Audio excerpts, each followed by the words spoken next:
हर एक मनुष्य मात्र को अपना अपना पार्ट मिला हुआ है। और पिता परमात्मा को बड़े से बड़ा पार्ट मिला हुआ है। सबसे बड़ा पार्ट और किसी का है नहीं। इस ड्रामा में बड़े बड़े मुख्य पार्टधारी कौन है पता? सबसे बड़े से बड़ा पार्टधारी तो बता दिया, शिव बाबा जो रंगमंच पर पार्ट बजाता है। मुख्य पार्टधारी कौन कौन है? बाबा तो जानते हैं ना। बताओ भाई, पता है कुछ बड़े बड़े मुख्य पार्टधारी कौन कौन है? दिखाते थे पांडव और कौरव थे।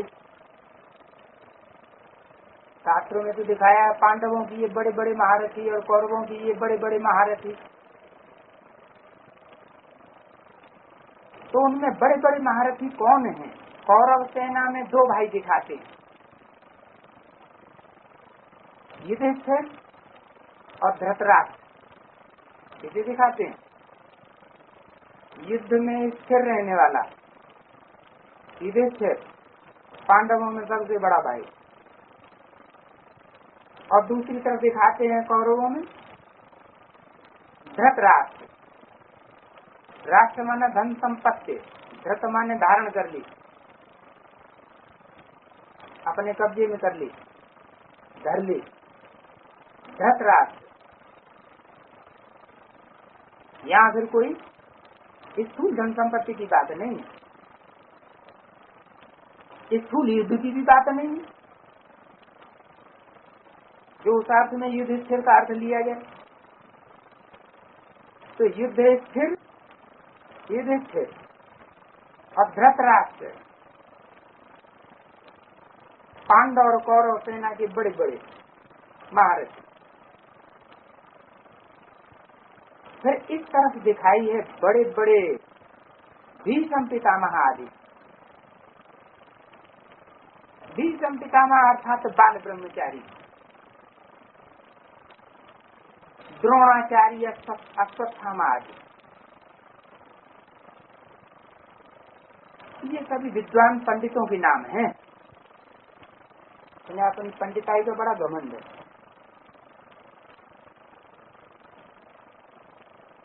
अब विद्वान थोड़े युद्ध के मैदान में लड़ाई लड़ते हैं। विद्वान माना विद माना जानना, विद से बनता है वेद। तो विद्वान थोड़े युद्ध के मैदान में उतरते हैं। किसको जानना?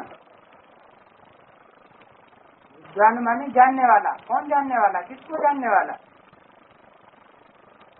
बाप और बाप की रचना को जानने वाला विद्वान।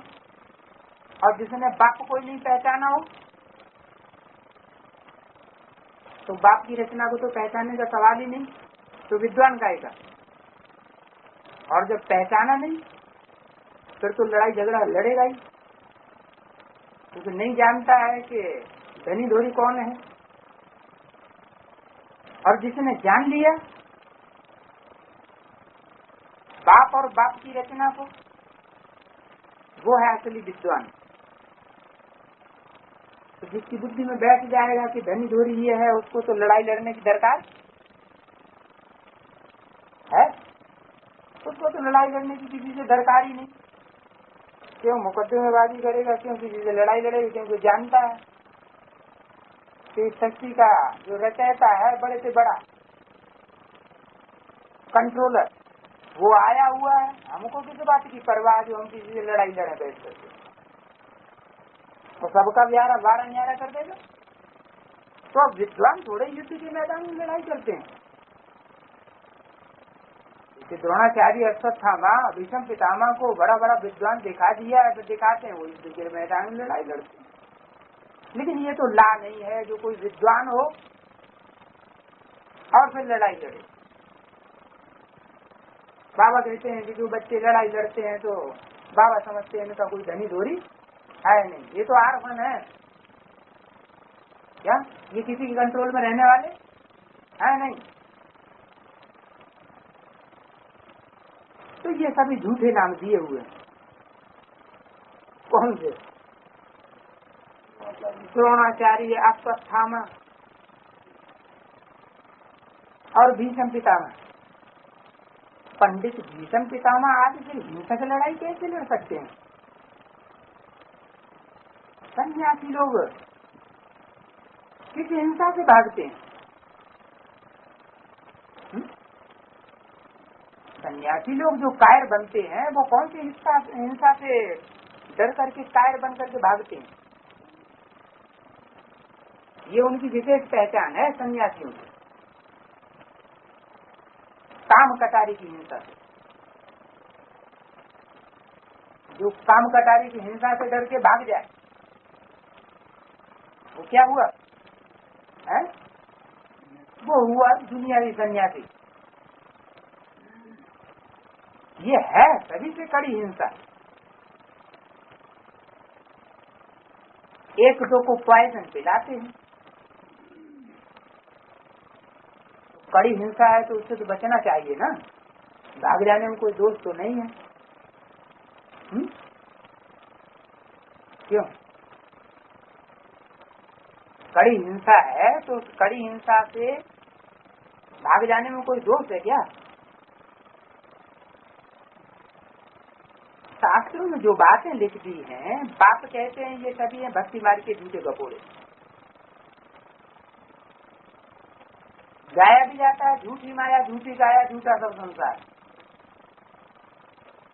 झूठी माया और झूठी ये काया, काया माना शरीर, जो सच्चा समझते हैं तो उसको अपनाते हैं, और जब झूठा बुद्धि में साबित हो जाए तो क्या करते हैं? हैं? हैं?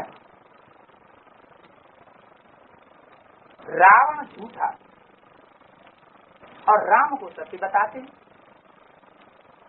परमपिता परमात्मा को सत्य कहते हैं। गॉड इज तो ट्रुथ तो है ही एक। बाकी जो भी रचयिता और रचना के बारे में समझाते हैं वो सभी है झूठ। ये हैं सभी ज्ञान की बातें। ज्ञान में सत्य क्या है, झूठ क्या है, वो आप बाप आकर के समझाते हैं।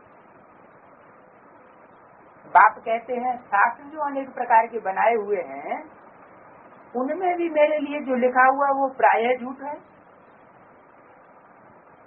सब नहीं झूठ है, प्रायः झूठ है, यानी बहुत आकर के उसमें झूठ है, एकदम झूठ नहीं कहा जाता है।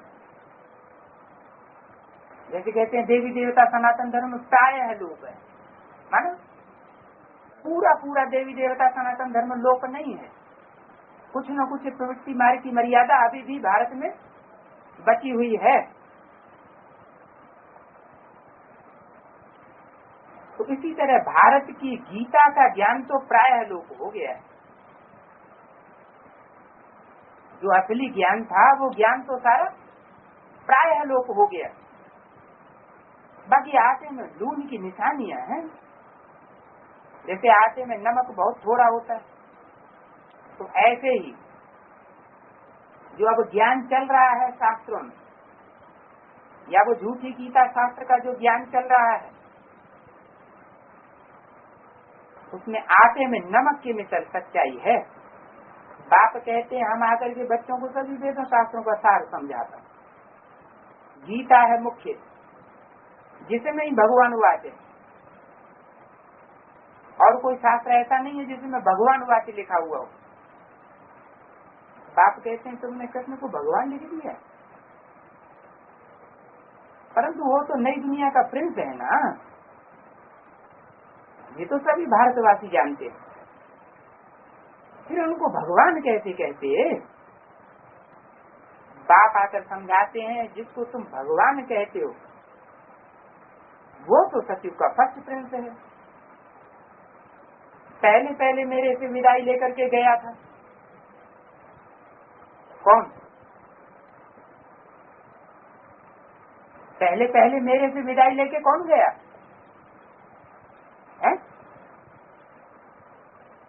जिसको तुम भगवान कहते हो वह तो सतयुग का फर्स्ट प्रिंस है।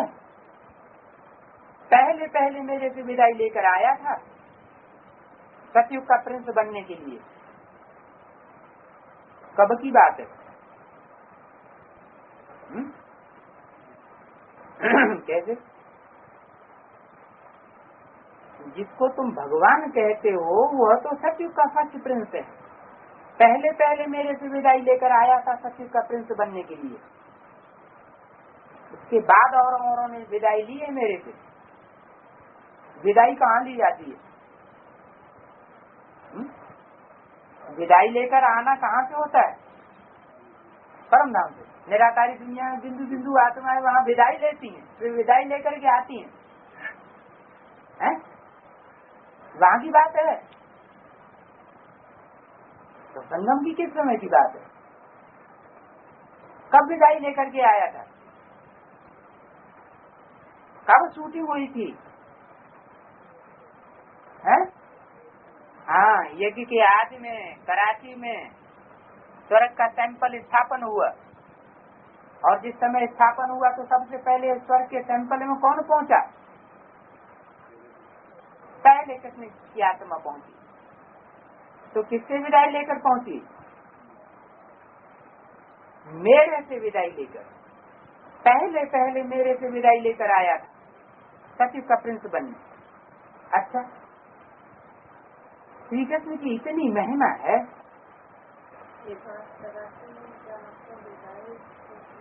प्रजापिता से पहले बिछुड़ने वाली कोई तो आत्मा होगी। प्रजापिता ही परमात्मा का स्वरूप हुआ। अच्छा, श्री कृष्ण की इतनी महिमा है, उनका बाप भी तो होगा ना। उनको जन्म देने वाला कोई तो होगा कि बिना बाप के स्वर्ग में पहुंच गया, ऊपर से टपक पड़ा परम धाम से सीधा ही है? जैसा बाप वैसा बच्चा। कृष्ण के बाप की महिमा कहाँ गई? तो ये कौन से कृष्ण की बात हुई? सतयुग के कृष्ण की बात हुई। सतयुग के कृष्ण की बात हुई। महिमा कौन से कृष्ण की होती है? सतयुग के कृष्ण की होती है शास्त्रों में, या संगम युग में जो कृष्ण की आत्मा पार्ट बजाती है शरीर धारण करके उसकी महिमा होती है? सतयुग और त्रेता की तो शास्त्रों में कोई हिस्ट्री है ही नहीं। तो महिमा किस स्वरूप की होती है? संगम युग में कृष्ण की आत्मा ने जिस शरीर में प्रवेश करके पार्ट बजाया उस स्वरूप की महिमा शास्त्रों में लिखी हुई है। उसके लिए कहा कृष्ण का बाप भी तो होगा ना। बाप मान जन्म देने वाला। यहाँ जन्म कैसा है? यहाँ प्रत्यक्षता रूपी जन्म होता है। तो संगम युगी कृष्ण को प्रत्यक्ष करने वाली कोई तो आत्मा होगी जो ब्राह्मणों की दुनिया में और बाहर की दुनिया में पहले पहले बाप को कृष्ण को प्रत्यक्ष करे। जैसा बाप वैसा बच्चा। कृष्ण के बाप की महिमा कहाँ गई है? कृष्ण की तो इतनी महिमा, और कृष्ण के बाप की महिमा कोई खास महिमा नहीं। कहते वसुदेव ने जन्म लिया और कारागार में पड़े रहे, तो विकारों की जेल में जब पड़े रहे विकारों पे विजय पाई नहीं, तो महिमा काय की होगी? महिमा तो उनकी होती है जिन्होंने विकारों पर विजय पाई। कृष्ण के बाप की महिमा कहाँ चली गई? उसने किससे वर्षा लिया? श्री कृष्ण है सतयुग का आदि। स्वयं बर्बाद लक्ष्मी नारायण बने। इतने धनवान थे, इतना धन उनके पास कहाँ से आया? इस समय तो कुछ भी नहीं है। तो क्या हुआ? इतने पदार्थ कहाँ से और कैसे मिले? किसने दिया? तुम बच्चे जानते हो बेहद के बाप ने पढ़ाया। इस पढ़ाई से बरोबर तुम सतयुग के राजा बनने वाले हो। वो कृष्ण जो विश्व का मालिक बना उसको किसने पढ़ाया, कहाँ से उसको प्राप्ति हुई? बेहद के बाप ने पढ़ाया है। इस पढ़ाई से बरोबर तुम सत्य के राजा बनने वाले हो? बने नहीं हो, बनने वाले हो। वो जो अल्पकाल के लिए भिखारी राजाई पाते हैं, वो नॉलेज से नहीं पाते। उनको कोई राजाई की नॉलेज नहीं होती है, पढ़ते नहीं है कहीं से जो राजा बने। वो तो किस हिसाब से राजा बनते हैं? जो बहुत दान पुण्य करते हैं तो अगले जन्म में जाकर के राजा बन जाते हैं। ये तो द्वापर कलयुगी राजाओं की बात हुई कि जो बहुत दान पुण्य करते हैं और जाकर साहूकार के घर में जन्म लेते हैं। यहाँ तुम पढ़ाई से महाराजा महारानी बनते हो। जितनी जो पढ़ाई पढ़ेगा, अच्छी पढ़ाई पढ़ेगा तो अच्छा महाराजा महारानी बनेगा। कम पढ़ाई पढ़ेगा तो थोड़े नीची कैटेगरी का बनेगा। बिल्कुल नहीं पढ़ेगा तो राजा ही नहीं प्राप्त करेगा। तो यहाँ तुम जो पढ़ाई पढ़ते हो उससे महाराजा महारानी बनते हो, तो भी डबल सिर ताज। एक ताज नहीं, ये स्थूल ताज ही, लेकिन डबल सिर ताज। कौन कौन सा डबल ताज? एक तो यज्ञ की जिम्मेवारी को धारण करने वाला ताज, और दूसरा प्योरिटी का ताज।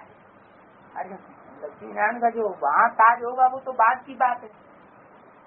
यहाँ जो संगम युगी कृष्ण को ताज है होगा, वो कौन कौन सा डबल ताज होगा? एक जिम्मेवारी का ताज। यज्ञ में जितनी वो आत्मा यज्ञ की जिम्मेवारी उठाएगी, उतना ज्ञान यज्ञ की जिम्मेवारी और कोई आत्मा उठाने वाली इस सच्ची रूपी रंगमंच पर नहीं होगी। इतनी जिम्मेवारी उठाएगी सच्ची को, सच्ची की, कि दूसरे धर्म की आत्माएं भी उसको याद करेंगी, लाड करेंगे। तो यहाँ तुम डबल से ताज बनते हो। तो कहते हैं सब कुछ करके अपने आप छिपाया। डबल से ताज, सारी जिम्मेवारी ली, सब कुछ किया भी, और फिर अपने आप छिपाया, अपने आप को छिपा दिया। तुम तो बच्चे जानते हो, बाप ने राजाई दी, हम बड़े सुखी थे। देवताओं का पूजन कितना अच्छा होता है। पूजन का आधार क्या होता है? जिन जिन देवताओं का पूजन होता है उसका आधार क्या होता है? प्योरिटी। तो अच्छा पूजन होता है तो जब उन्होंने प्योरिटी की धारणा को अच्छा धारण भी किया। सबसे जास्ती पूजन कौन सी मूर्ति का होता है? लक्ष्मी नारायण का सबसे जास्ती पूजन होता है। उससे जास्ती किसी रूप का पूजन नहीं होता। पूजा तो भारतवर्ष में ही होती है। शिवलिंग का सबसे जास्ती पूजन होता है। तो उस पूजा का आधार क्या है? प्योरिटी। देवताओं का पूजन कितना अच्छा होता है, लेकिन शिवलिंग तो देवता नहीं है। शिवलिंग जो है, लिंग है, दुनिया नहीं जानती कि लिंग क्या है। लिंग है शंकर का स्वरूप, साकार स्वरूप, और बिंदु है उसमें परमात्मा शिव। तो चाहे लिंग रख दो और चाहे शंकर की मूर्ति रख दो, बात एक ही है। लेकिन अज्ञानता के कारण पुराने मंदिरों में बीच में मंदिर में शिवलिंग होता था और बाजू में शंकर की मूर्ति होती थी।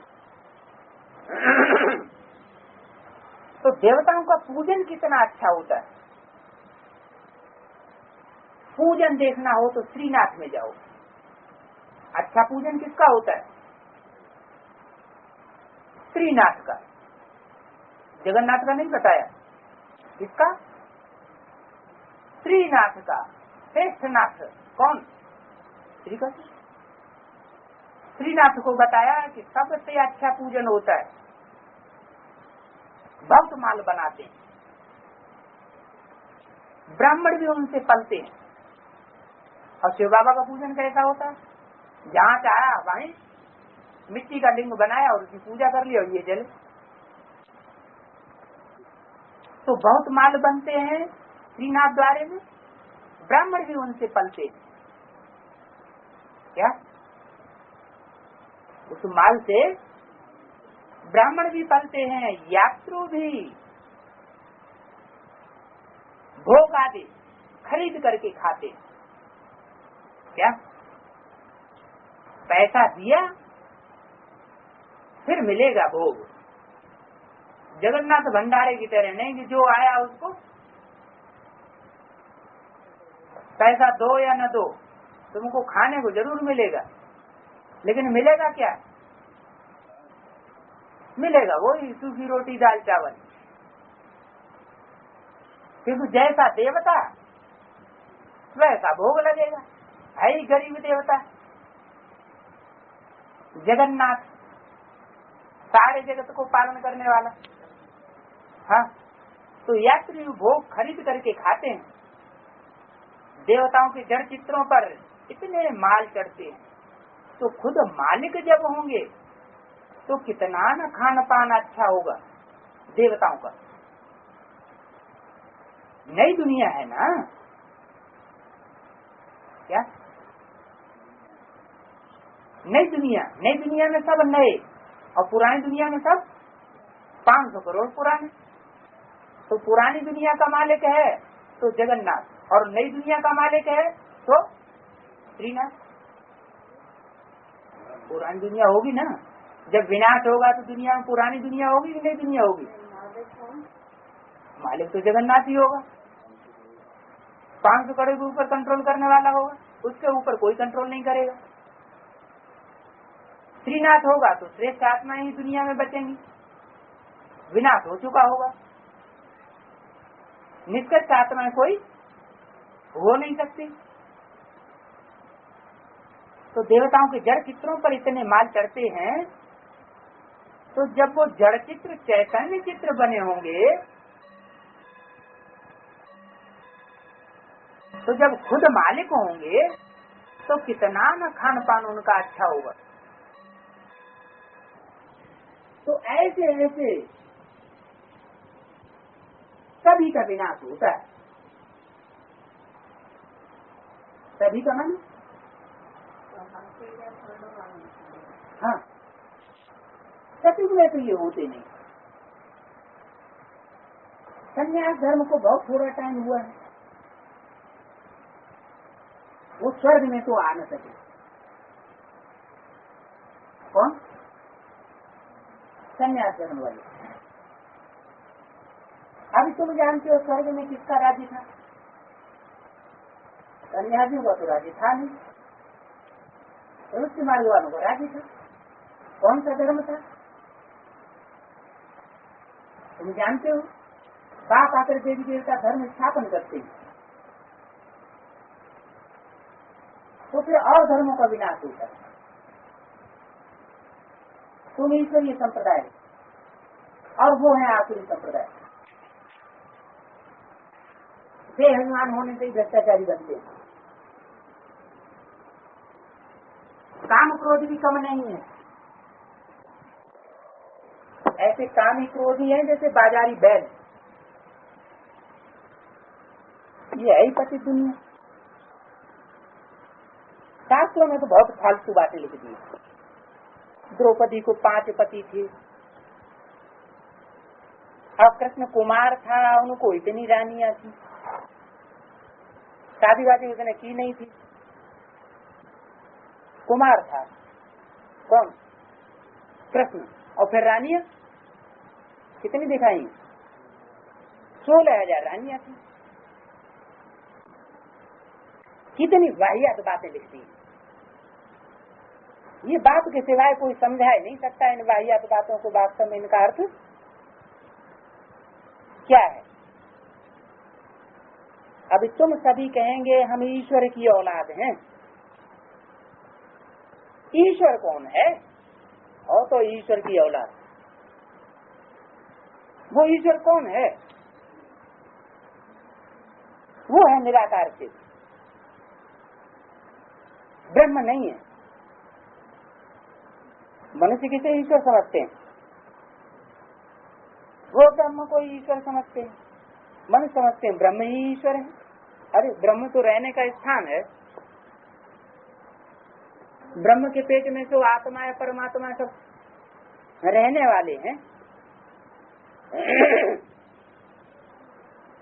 जैसे ब्रह्मा के बुद्धि रूपी पेट में परमात्मा भी रहता है, तो आत्मा भी सब संकल्प की शक्ति से जन्म लेती है।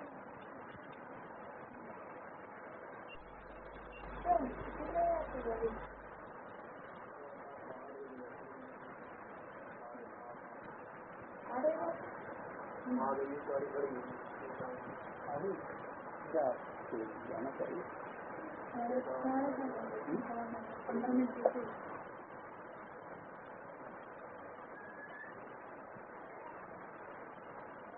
तो मनुष्य समझते हैं ब्रह्म ही ईश्वर है, अहम ब्रह्मास्मि।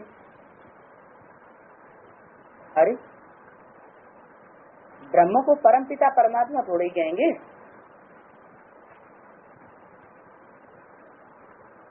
अपन को ईश्वर कहते हैं तो कहेंगे हम रचना के मालिक हैं।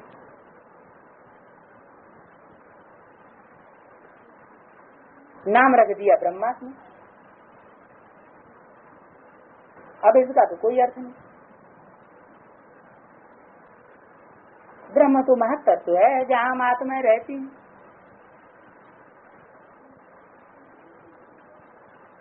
वो तो रहने का स्थान है।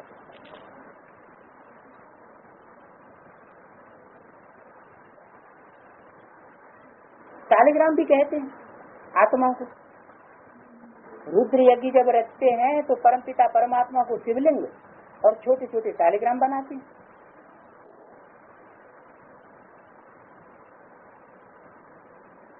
परंतु ऐसे तो है नहीं कि परमात्मा बड़ा हो और आत्माएं सब छोटी हो।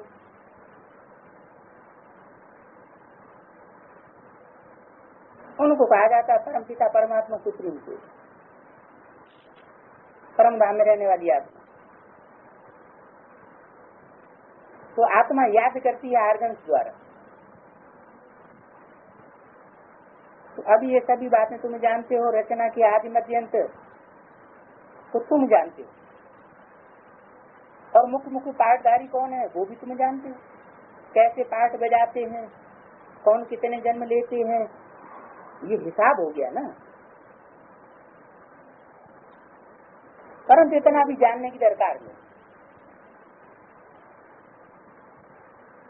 कहते हैं 84 जन्म होते हैं, 85 जन्म होते हैं, 83 जन्म होते हैं। बाप कहते हैं बच्चे ये है तुम्हारे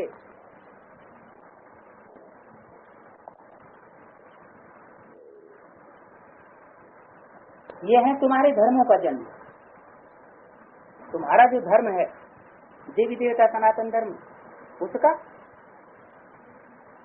उसके 84 जन्म होते हैं। बाकी सब धर्मों के 84 जन्म नहीं होते। तो ये है धर्माऊ कल्याणकारी जन्म। तो अभी हमारा कल्याण होने वाला है।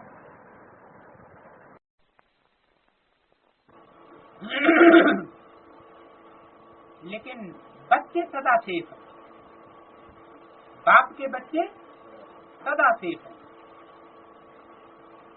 शास्त्रों में क्या दिखाया है? हाँ, कुम्हार के आमा में आग लगी और बिल्ली के बच्चे सेफ बचे रह गए। तो ये दुनिया भी क्या है? आमा है। आमा में आग लगती है चारों तरफ। हाँ, बर्तन पकते हैं, पात्र पकते हैं। तो उसमें से पुंगरे सेफ रह जाते हैं, क्योंकि बाप का साथ है। बच्चे किसके हैं? तो माया बिल्ली के बच्चे, लेकिन बन गए किसके? बाप के बन गए, इसलिए सेफ रहते हैं। बाप के बन गए, बाप की गोद ले ली तो बाप का बच्चा हुआ, किसी का भी हो है। फिर भगवान काय का जो अंधे लूले लंगड़े को पार न लगाए, महापापी का उद्धार न करे।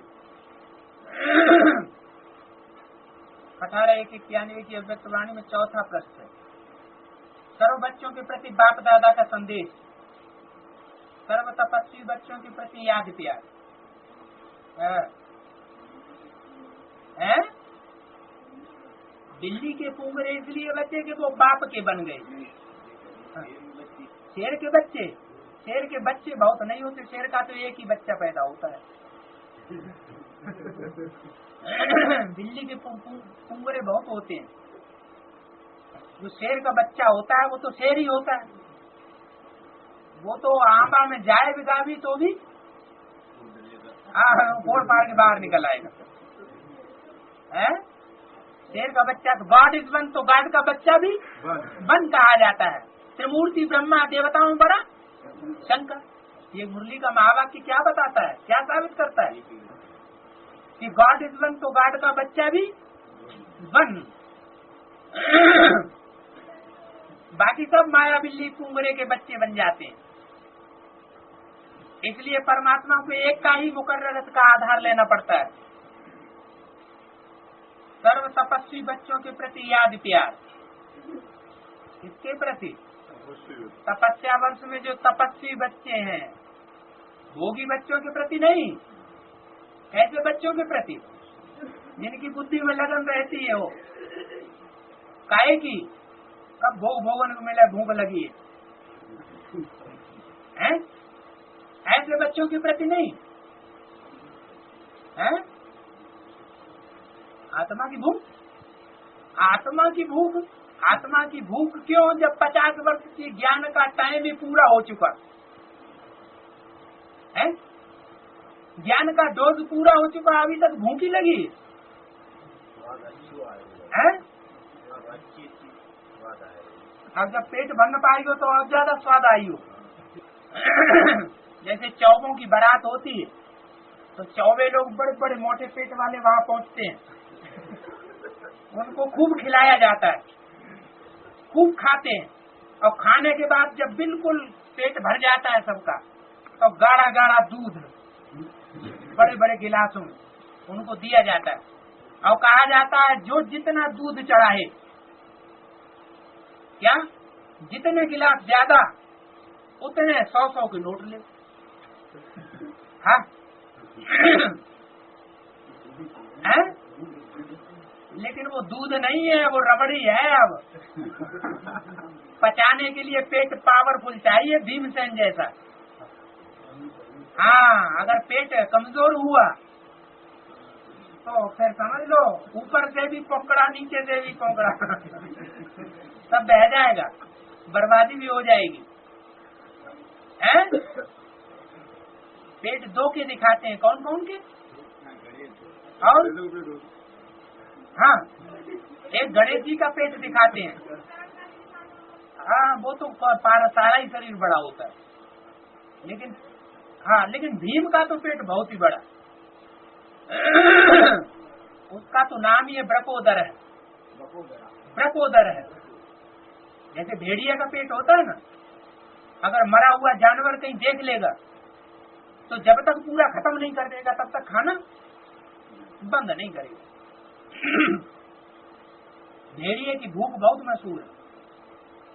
तो तपस्वी बच्चों के प्रति याद प्यार, क्या भोगी बच्चों के प्रति याद प्यार नहीं दिया। देखो बच्चे समय के समाचार सुनते, ऊंचे से ऊंची साथीपन के आसन और बेफिक्र सिंहासन, बेफिक्र बादशाह के सिंहासन पर बैठ सब खेल देख रहे हो ना। ऐसा खेल तो कोई नहीं है जो न देख रहे हो। इस ब्राह्मण जीवन में घबराने का तो स्वप्न भी, संकल्प भी नहीं उठ सकता। अगर उठता है तो ब्राह्मण जीवन जीवन नहीं, जरूर जरूर कैसा जीवन है? शूद्र जीवन है, भोगी जीवन है। कोई नहीं आया, नंबरवार तो आ गए हैं। क्यों भाई? नंबरवार तो आए होंगे कि कोई नहीं आया, चलो भैया कोई नहीं आया है, कोई नहीं आया, कोई नहीं आया क्या, कोई नहीं आया। एक, अरे अब एक दिखाई पड़ने लगा, अभी तक कोई नहीं आया, अब एक दिखाई पड़ने लगा। इसका मतलब जागती तक बुद्धि में यही रहता है, एक नहीं रहता है और कोई रहता है? हाँ। तो छोड़ के क्यों, किसको देखने के लिए कहा बाबा ने? बच्चों को देखना किसको है, पुरुषार्थ के मामले में किसको सामने रखना है? एक को सामने रखना। ये तो थोड़ा ही कहा दीदी दादियों को देख करके पुरुषार्थ करो, क्या?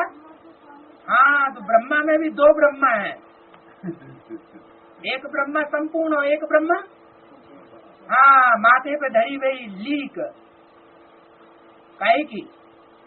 चंद्रमा की लीक। तो कौन से को फॉलो करना है? अच्छा, याद आएगी। तो जीवन में, ब्राह्मण जीवन में घबराने का तो स्वप्न में भी संकल्प नहीं उठ सकता। जीते जागते वो संकल्प उठना, ये तो बड़ी बात, लेकिन स्वप्न में भी संकल्प न उठे, क्योंकि स्वप्न में भी अनर्थ के संकल्प कब आते हैं?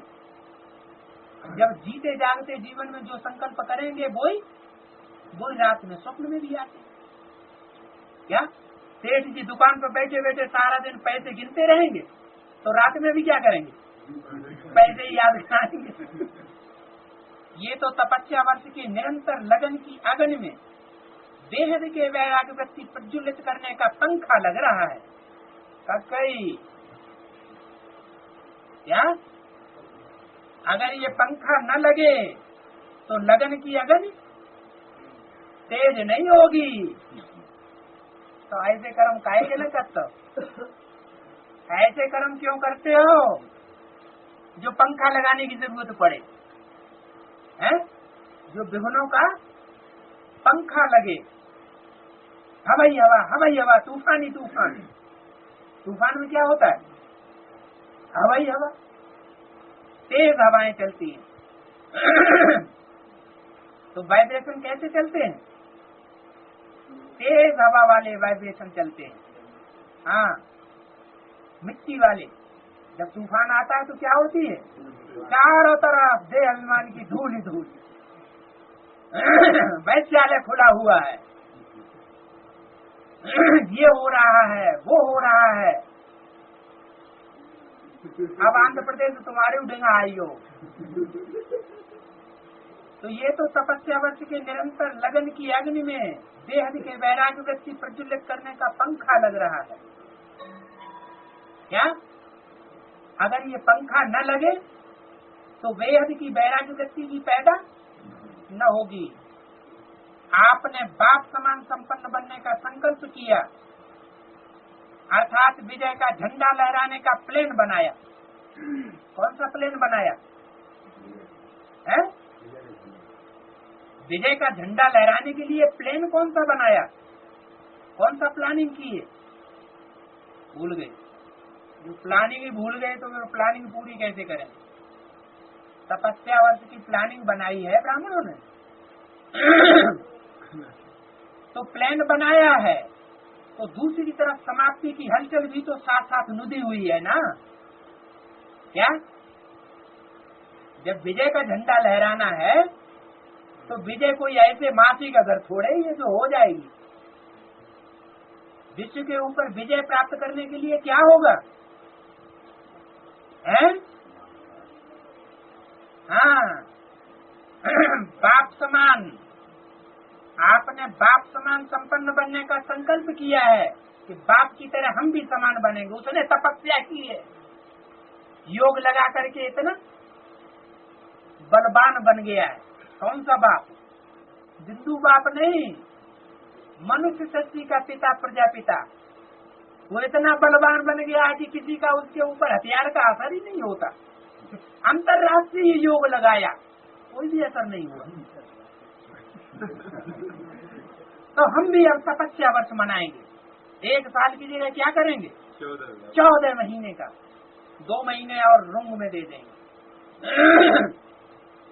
तो संकल्प किया है बाप समान संकल्प किया है बाप समान बनने का, अर्थात विजय का झंडा लहराने का प्लान बनाया है, तो दूसरी तरफ समाप्ति की हलचल भी साथ साथ में दी हुई है।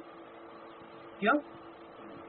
हाँ, जब तक समाप्ति नहीं होगी, अति नहीं होगी, तो अंत आ नहीं सकता, और जब तक अति का अंत नहीं होगा तो विजय नहीं हो सकती। क्या कहा? रिहर्सल ही ड्रामा की रील को समाप्त करने का साधन है, इसलिए नथिंग न्यू। ये रिहर्सल होना बहुत जरूरी है। समय के सर्कमस्टांसेस प्रमाण आने जाने में व किसी वस्तुओं के मिलने में कुछ खींचातान हो, क्या आने जाने में भी खींचातान परेशानी, और वस्तुओं के मिलने में भी खींचातान और परेशानी। हाय दैया, खिचड़ी में न को घी ना मिल रहा हो। अरे खिचड़ी खवाओ तो सूखी तो मत खवाओ, थोड़ा तो घी हो। तो वस्तुओं की खींचातान मन के संकल्पों की खींचातान में नहीं जाना। न मन के अंदर कोई संकल्प चले, न वस्तुओं की खींचातान की ओर बुद्धि जानी चाहिए। जहाँ जिस परिस्थिति में रहो, दिल खुश मिठाई खाते रहो। क्या? कौन सी मिठाई खाते रहो? दिल खुश मिठाई। तो फिर एक फूल मिठाई नहीं मिली है। खुशहाल रहो, फरिश्तों की चाल में उड़ो। कौन सी चाल में उड़ो? फरिश्तों की चाल में उड़ो। देह और देह की संबंधियों की चाल में न रहो। साथ साथ इस समय हरेक सेंटर पर विशेष तपस्या का प्रोग्राम चलता रहे। क्या कहा? अनुमोदन कर दिया। कोई स्थूल जड़ सेंटर की बात नहीं है। एडवांस पार्टी में तो हर आत्मा क्या है? चैतन्य सेंटर है ना। अब दे दिया, अब अनुमोदन कर दिया, क्योंकि अच्छी बात का तो अनुमोदन ही करना चाहिए। भाई तपस्या करो तो तपस्या कोई खराब चीज थोड़ी है, लेकिन फिर तैयार भी रहो। क्यों? क्योंकि जितना योग लगाएंगे उतना विनाश का पंखा तेजी से चलेगा, तो भी तैयार है ना। क्योंकि जब योग तीखा होता है ब्राह्मणों का संगठन में, तो विनाश भी तीव्र गति से होता है। तो फिर ये समझ लो दुनिया का विनाश होगा, हमारा नहीं होगा। दुनिया का विनाश तो बाद में होगा, लेकिन ब्राह्मणों के संगठन में जो कचरा होगा वो पहले भस्म होगा। क्योंकि यज्ञ कुंड के आसपास कौन बैठे हैं? ब्राह्मण ही बैठे हैं। तो ऐसे नहीं समझना कि आधार मूर्त दुनिया की ब्राह्मणों में विनाश होगा। नहीं, बीज रूप आत्माओं की दुनिया में भी कचरे का विनाश जरूर होगा। तो हर एक सेंटर पर विशेष तपस्या का प्रोग्राम चलता रहे। जो जितना ज्यादा समय निकाल सकते हैं उतना साइलेंस का सहयोग दो। कोई ऐसे नहीं कि घंटे में 5 मिनट ही प्रोग्राम रखा गया, वही हमको प्रैक्टिस हो गई कि हर घंटे में 5 मिनट 2 मिनट शिव बाबा की याद में रहेंगे। नहीं, जितना भी टाइम मिले ज्यादा से ज्यादा उतना। ये है 4/12/90 का प्रातः क्लास। ओम शांति। पहली मुख्य बात रूहानी बच्चों को रूहानी बात समझाते हैं कि अपने को आत्मा निश्चय करके दे और बाप को याद करो, तो बच्चे तुम्हारे सब दुख दूर हो जाते। वो लोग आशीर्वाद करते हैं, ये भी बाप कहते हैं बच्चों तुम्हारे सब दुख दूर हो जाए, आशीर्वाद कर देते हैं, वो रास्ता नहीं बताते। और यहाँ बाप कहते हैं शर्त रख देते, कब दुख दूर हो जाएंगे? अगर अपन को आत्मा समझेंगे ना, आत्मा निश्चय करके बैठेंगे और बाप को याद करेंगे, तुम्हारी सब होगी। एक तो देवान में नहीं रहना, आत्माभिमान में रहना, फिर इतने से भी काम नहीं चलेगा। और फिर बाप को याद करो, और कोई दूसरा फिर उस कुर्सी पर न बैठे, किस कुर्सी पर? श्रद्धा विश्वास भावना की कुर्सी पर बाप के अलावा और कोई न बैठ पाए। अपन को आत्मा समझ बाप को याद, सिर्फ अपन को आत्मा समझ के बाप को याद करेंगे, है तो ये अति सहज। ये है भारत का प्राचीन सहज राजयोग, विदेशों का नहीं है। कहाँ का है? भारत का प्राचीन सहज राजयोग। प्राचीन का भी टाइम तो चाहिए ना, कितना प्राचीन टाइम तो निश्चित होगा ना। लांग लांग भी आगे कितना कहानी सुनाते ना, लांग लांग एगो, तो उसकी भी तो हद होगी। बाप समझाते हैं पूरे 5000 वर्ष पहले ये राजयोग सिखाया। पूरे 5000 वर्ष पहले कौन सा सन था?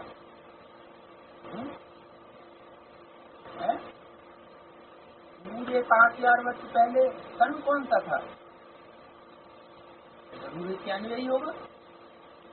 ये राजयोग सिखाया था। ये बाप बिगर कोई समझा नहीं सकते और बच्चों बिगर कोई समझ नहीं सकता। 5000 वर्ष पहले भारत में आकर के सहज राजयोग सिखाया था। दैनवीय आत्माएं, बच्चे और परमात्मा बाप अलग रहे बहुकाल। काहे से अलग रहे? अलग रहे बहुकाल या कोई उसकी चीज तो है नहीं भाई, अलग अलग रही। एक लंदन में रहा और दूसरा न्यूयॉर्क में रहा। अलग रहने का क्या मतलब?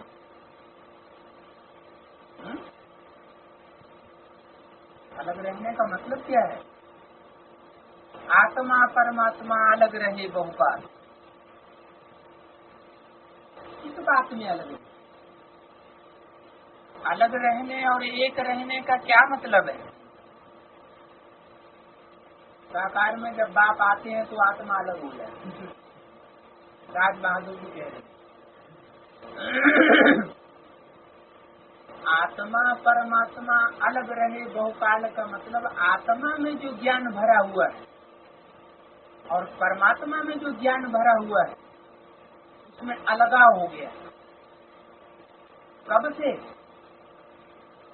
5000 वर्ष हुए तब से लेकर अब तक।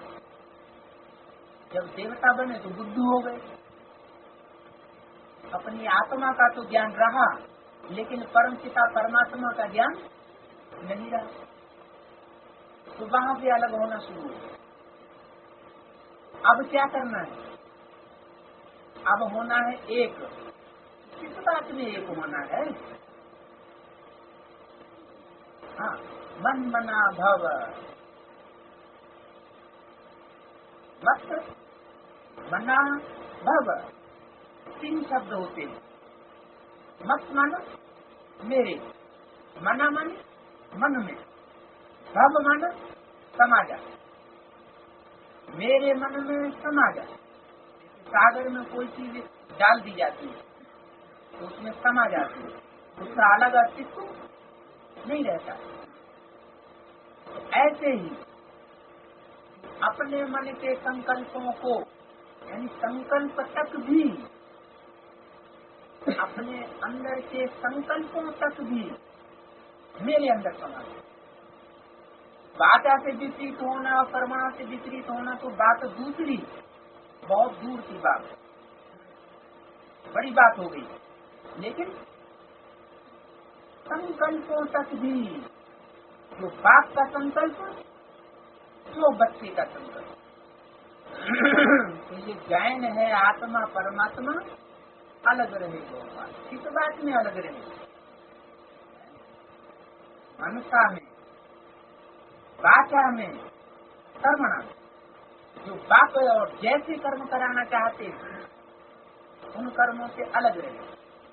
बाप जैसी और जो भाषा बुलवाना चाहते हैं उस भाषा से और वाचा से अलग रहे।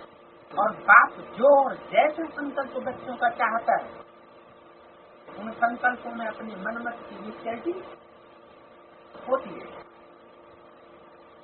बाप ही कहते हैं उन सीढ़ी नीचे उतरते उतरते पतित बन पड़े। अब स्मृति आई कि हाँ हम पतित बन पड़े। सब चिल्लाते हैं, हे पतित पावन आओ। कलयुग में पतित ही होते हैं, सतयुग में होते हैं पावन। वो है ही पावन दुनिया। ये पुरानी पतित दुनिया रहने लायक नहीं है। क्यों रहने लायक नहीं है? रहने लायक क्यों नहीं है? रोटी नहीं मिल रही, दाल नहीं मिल रही, मकान नहीं मिल रहा, कपड़ा नहीं मिल रहा। ब्राह्मणों को तो ये सब चीजें जरूरत पूर्ति मिलती है, फिर रहने लायक क्यों नहीं है? इस दुनिया में सब पतित है, एक भी पावन हो नहीं सकता। A to Z, क्या A to Z? एक क्या है? अलिफ क्या है? अलिफ क्या है? अलग तो खड़ा हुआ डंडा होता है। अलग मानो बाप। बाप कौन सा बाप है? वो पतित है? क्यों भाई? A to Z इस दुनिया में सब पतित हैं, एक भी पावन। और पावन दुनिया में सतयुग में एक भी पतित नहीं, सब पावन। तो ये दुनिया रहने लायक। जब जो अव्वल नंबर है कौन? प्रजापिता, वही पतित है। तो फिर और दूसरों का क्या कहना है? तुम्हारी जिम्मेदारी ना ले तो सारी दुनिया का ठेकेदार है, सबको, सब पतितों को पावन बना के ले जाएगा। ऐसी बात तो नहीं है कि एक की ठेकेदारी ली है और सारी दुनिया की ठेकेदारी नहीं ली है। मारकूट के लिए तो वो सबको जाएगा, पावन बना के ले जाएगा। ये भी जिम्मेवारी ऐसे ही नहीं ले जाएगा। क्यों बलराम? एक की जिम्मेवारी ली है उसने, है?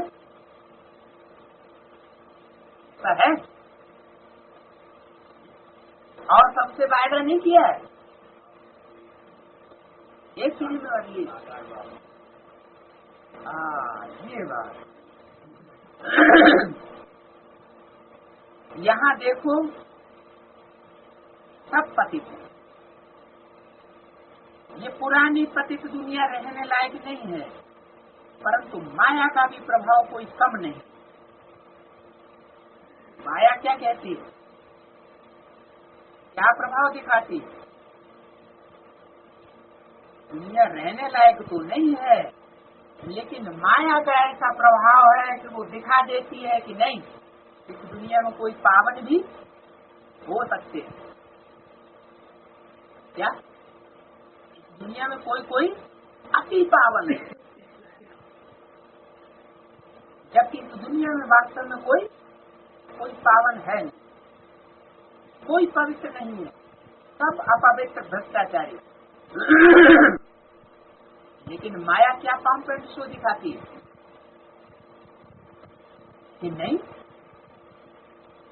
बड़े बड़े धुरंधर पड़े हुए हैं महात्मा, सन्यासी, उदासी, संत, साधु और जो प्योरिटी से बड़ी बड़ी यूनिटी बनाते क्या ऐसे ऐसे साधु संत महात्मा है जिनकी प्योरिटी से बड़ी बड़ी यूनिटी बनी पड़ी है, बहुत बड़े बड़े संगठन। लेकिन वो संगठन है क्या? विनाशी संगठन है, ताश के पत्तों की तरह ढहने वाले संगठन है, क्योंकि वो झूठी पवित्रता है। सच्ची पवित्रता सिवाय परमपिता परमात्मा के कोई सिखा नहीं सकता।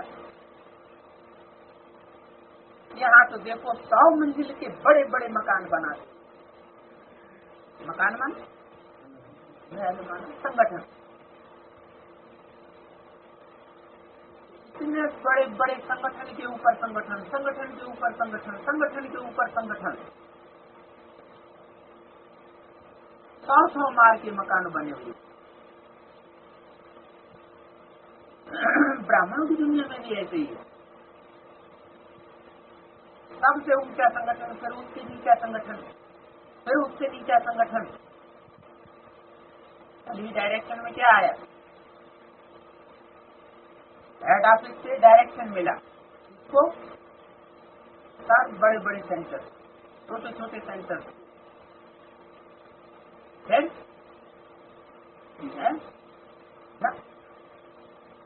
सेवा केंद्रों को, सहयोगी सेवा केंद्र भी है, फिर उसके नीचे गीता पाठशाला है, फिर गीता पाठशालाओं के अंदर भी में विचरने वाले जो गृहस्थी है, उनका जो अपना परिवार है, वो भी एक संगठन है। तो संगठन के ऊपर संगठन और संगठन के ऊपर संगठन, और हर संगठन का एक मुखिया। तो कितने मुखियों के अंदर में चलना पड़ता है? और सचिव में क्या होगा? वहां तो एक ही संगठन होगा, एक ही राजा होगा, एक ही भाषा होगी, एक ही कुल होगा। तो यहाँ तो देखो 100 मंजिल के बड़े बड़े मकान बनाए, सबसे ऊपर वाले का राज्य तो सबके ऊपर रहता है, सब संगठनों के ऊपर, तो सब संगठनों के मुखियों का सरदार